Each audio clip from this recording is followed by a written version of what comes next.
नमस्कार दोस्तों, मैं डॉक्टर सुनील पाटीदार आपका बहुत बहुत स्वागत करता हूं मेरे इस YouTube channel doctor Patidar homeopathic centre Bhopal में। दोस्तों, वेरिकोसील क्या होता है और वेरिकोसील की समस्या आखिर क्यों हो जाती है? क्या वेरिकोसील की समस्या बिना ऑपरेशन, बिना सर्जरी के ठीक की जा सकती है? वो कौन सी ऐसी वेरी इफ़ेक्टिव होम्योपैथिक मेडिसिन है और किस तरह से बिना सर्जरी के हम इसे ठीक कर सकते हैं, यही आज हम इस वीडियो में जानने वाले हैं। और इसलिए अगर आपको भी वेरिकोसील की तकलीफ़ है, आप परेशान हैं इस बीमारी से, तो ये वीडियो दोस्तों आपके लिए बहुत ही इम्पोर्टेंट रहने वाला है। इसमें मैं बहुत डिटेल में और अच्छे से बताने वाला हूँ इस बीमारी के बारे में, इसके कारणों के बारे में और इसके होम्योपैथिक ट्रीटमेंट के बारे में। नमस्कार दोस्तों, मैं डॉक्टर सुनील पाटीदार आपका एक बार फिर से बहुत बहुत स्वागत करता हूँ अपने इस यूट्यूब चैनल पर।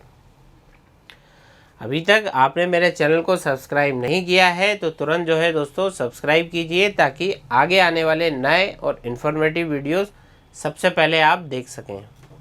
चलिए समझते हैं वेरिकोसील के बारे में और क्या है ये बीमारी, किसे कहते हैं वेरिकोसील।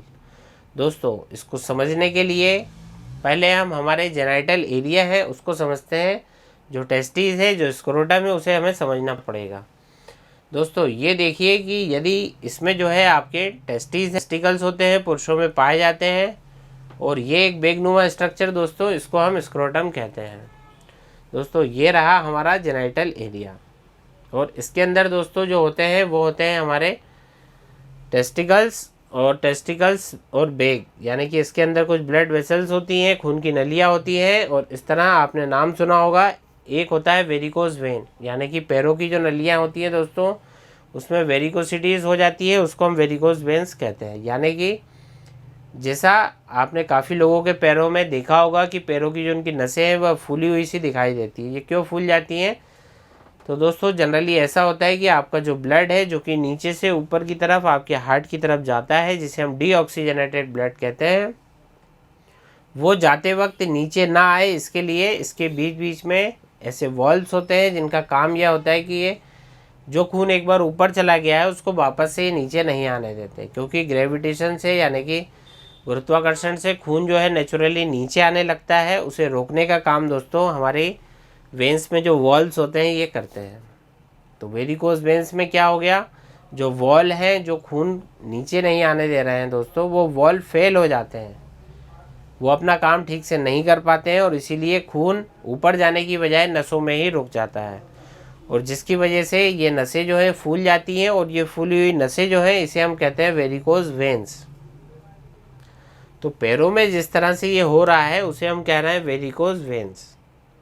लेकिन यही बीमारी यदि आपके स्क्रोटम में हो जाए, आपके टेस्टिस के एरिया में हो जाए, तो उसे हम दोस्तों वेरिकोसील कहते हैं। तो आपने समझा वेरिकोसील क्या होती है। अब ये वेरिकोसील आपको होता है तो इसमें क्या लक्षण दिखाई देते हैं, क्या सिम्टम्स दिखाई देते हैं?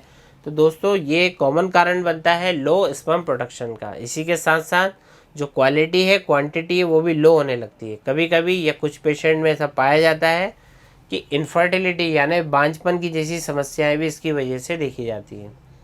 वैसे देखा जाए तो हर पेशेंट में ऐसा नहीं होता है, ऐसा हर केस में नहीं देखने को मिलता है, लेकिन अगर यह वेरिकोसील बढ़ जाए तो कुछ कंडीशन में ऐसा हो भी सकता है। दोस्तों, एक कंडीशन जो कि इसमें हो सकती है वो ये है कि यदि वेरिकोसील ज़्यादा ग्रेड में है, काफ़ी दिनों से है, तो फिर आपके टेस्टिकल्स का जो डेवलपमेंट है वो भी अच्छे से नहीं होगा, या कुछ केसेस में दोस्तों ये श्रिंक होने भी लग जाते हैं या छोटे होने लगते हैं। अब समझते हैं इसके लक्षणों के बारे में। आपको कैसे पता चले क्या तकलीफ़ आपको वेरिकोसील में हो सकती है, जो आप समझ सकते हैं। तो देखिए, वेरिकोसील में जो सिम्टम्स आते हैं, जो लक्षण आते हैं, वो पर्सन टू पर्सन वेरी करते हैं। किसी को बहुत ज़्यादा दर्द रह सकता है, भयानक तकलीफ़ हो सकती है, पेन होता है, टेस्टीज में पेन होता है दोस्तों, या कुछ लोगों में पाया जाता है कि उनको फर्स्ट डिग्री वेरिकोसील रहता है, लेकिन बहुत ज़्यादा तकलीफ़ उनको नहीं रहती है। भयानक दर्द, बहुत ज़्यादा दर्द, ये तकलीफ़ उनको हो भी सकती है, नहीं भी हो सकती है।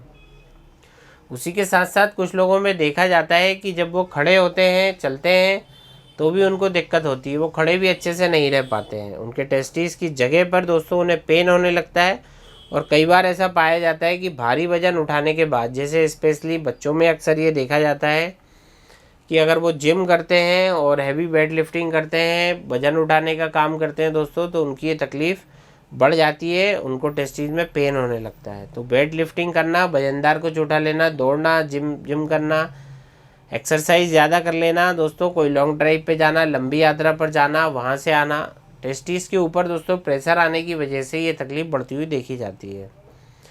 काफ़ी ऐसे पेशेंट हैं जो कि मिलिट्री फिटनेस के लिए, मिलिट्री में भर्ती होने के लिए एक्सरसाइज करते हैं, तो वहाँ पे भी दोस्तों हमें हैवी एक्सरसाइज करने की वजह से, दौड़ने की वजह से उनकी तकलीफ़ बढ़ जाया करती है।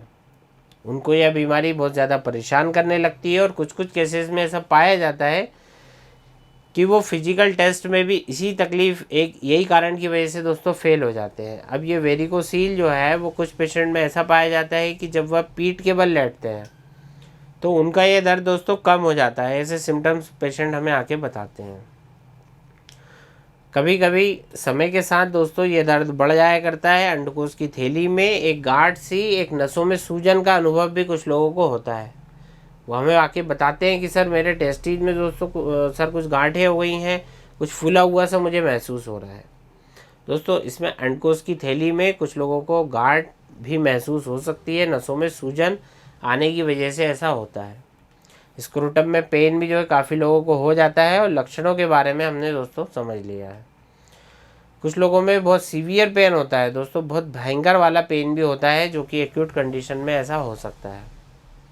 स्क्रूटम में तकलीफ़ रहती है, खड़े होने से उनको दिक्कत होने लगती है, चलने फिरने में तकलीफ़ होती है, उनके हाथों से भी वो लोग वेंस को फील कर सकते हैं और इस तरह के लक्षण दोस्तों वेरिकोसील में देखने को मिलते हैं। ये क्यों होती है, इनके कारणों के बारे में भी हमने समझ लिया है दोस्तों। ओवर एक्सर्शन हो गया एक कारण, एक हो गया आपका ट्रैवलिंग करना या फिर बहुत ज़्यादा जिम में काम करने से, जिम में वेट लिफ्टिंग करने से, दौड़ भाग करने से, बहुत ज़्यादा लंबी ट्रैवलिंग करने से ऐसा अक्सर हो सकता है। वैसे देखा जाए तो एग्जैक्ट कारण अभी तक हमें नहीं ज्ञात है, मेडिकल साइंस में इसका ठोस कारण नहीं ज्ञात है, लेकिन ये सब जो मैंने अभी कारण बताए हैं आपको दोस्तों, ये माना जाता है कि यदि किसी को तकलीफ़ है तो ये एक संभावित कारण इसके पीछे हो सकते हैं। इसमें दोस्तों मुख्यतः 3 ग्रेड होती है, ग्रेड 1, ग्रेड 2 और ग्रेड 3।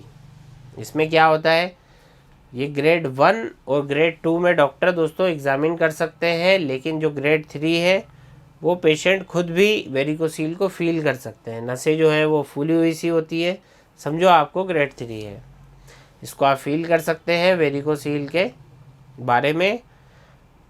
अब हम बात करते हैं दोस्तों इसके ट्रीटमेंट की। जी हाँ, होम्योपैथिक में ऐसी बहुत अच्छी अच्छी दवाइयाँ हैं जो कि आपको बिना सर्जरी के इस बीमारी से आपको ठीक कर सकती हैं, सिर्फ होम्योपैथिक दवाइयों से। होम्योपैथिक में अलग अलग मेडिसिन होती हैं और वो दी जाती हैं आपके लक्षणों को देखकर, आपके सिम्टम्स को देखकर।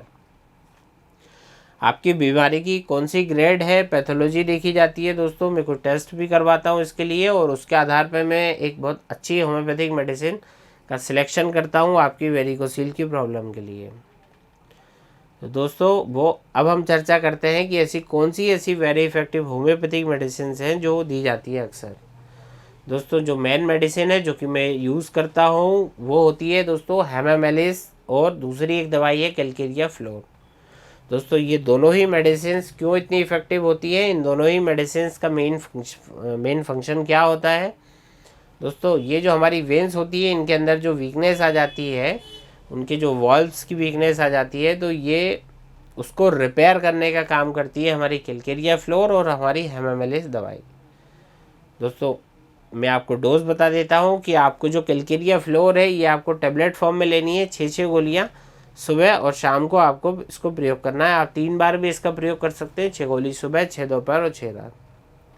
दोस्तों मैं आपको दोबारा बताऊंगा कि मैं क्या प्रोटोकॉल फॉलो करता हूं अपनी क्लिनिक में दोस्तों, जिससे कि मैंने सैकड़ों पेशेंट इसके ठीक होते हुए देखे हैं। वो है हेमामेलिस क्यू। ये जो मदर टिंचर है आपको लेना है, इसको 20-20 बूंद आधे कप पानी के साथ मिलाकर दिन में 3 बार। जो कैलकेरिया फ्लोर है उसको 6 गोलियाँ दिन में 3 बार, और जो हेमामेलिस क्यू है इसको आपको 20-20 बूंद दिन में 3 बार। ये 2 दवाइयों का दोस्तों मैंने क्लिनिक्स में बहुत अच्छे रिजल्ट्स देखे हैं। वैसे तो दोस्तों होम्योपैथिक में बहुत सारी दवाइयाँ आती हैं और कुछ नाम है उनमें, पल्सेटिला होती है दोस्तों बहुत इफ़ेक्टिव होती है, रस्टॉक्स बहुत इफ़ेक्टिव होती है, आर्निका बहुत इफ़ेक्टिव होती है जहाँ पे चोट लगी हो। एसिड फ्लोर एक बहुत मेडिसिन इफ़ेक्टिव है। लेकेसिस एक इफ़ेक्टिव मेडिसिन है दोस्तों। कई सारी दवाइयाँ होती हैं। लेकेसिस दी जाती है जब आपको लेफ़्ट साइड के टेस्टिस में इस तरह की तकलीफ़ हुई है दोस्तों। इस तरह की कई सारी दवाइयाँ होती हैं। ऐसी बहुत सारी दवाइयाँ हैं होम्योपैथिक में जो कि इफ़ेक्टिवली वर्क करती हैं आपकी वेरिकोसील में। लेकिन जो मेन 2 दवाइयाँ हैं जिनके मुझे मैक्सिमम रिजल्ट मिलते हैं उनके बारे में मैंने आपको बता दिया है दोस्तों। एक और चीज़ पे मैं आना चाहूँगा कि ये जो वेरिकोसील के कारण जब हमारे हार्मोन लेवल गिरते हैं तो हमें इरेक्टाइल डिस्फंक्शन होने के चांस भी बढ़ जाते हैं। कई लोग हमें बताते हैं कि सर हमें ईडी की दिक्कत आ गई है और टेस्टिस में पेन होता है। जब हम डायग्नोस करवाते हैं, उसका जांचें करवाते हैं तो पता चलता है कि इनको वेरिकोसील की समस्या है, साथ में इरेक्टाइल डिस्फंक्शन भी। ऐसे केस में हमें एग्नस कास्टस मदर टिंचर का प्रयोग करना चाहिए। और आप इस कंडीशन में ले सकते हैं डेमियाना मदर टिंचर दोस्तों। ये दोनों ही मदर टिंचर ईडी के लिए काफ़ी इफेक्टिव होते हैं। यदि आपका स्पर्म प्रोडक्शन में कमी हुई है तो वहाँ पे आप दोस्तों सेलेनियम एक दवाई का ले सकते हैं। सेलेनियम 30 का यूज़ कर सकते हैं। आपको इसके बारे में और भी कोई जानकारी दोस्तों चाहिए, आप हमें कॉल कर सकते हैं। नीचे कमेंट्स आप हमारा छोड़ सकते हैं यदि आपको कुछ पूछना है। हम दोस्तों पूरी कोशिश करेंगे आपके जवाब देने की। और यदि आपने चैनल को सब्सक्राइब नहीं किया है तो दोस्तों सब्सक्राइब कर लीजिए। ऐसी ही जानकारी मैं आपके लिए लाता रहता हूँ। और मिलते हैं जल्द ही नेक्स्ट वीडियो में एक नई जानकारी, एक नई बीमारी के साथ। तब तक के लिए धन्यवाद।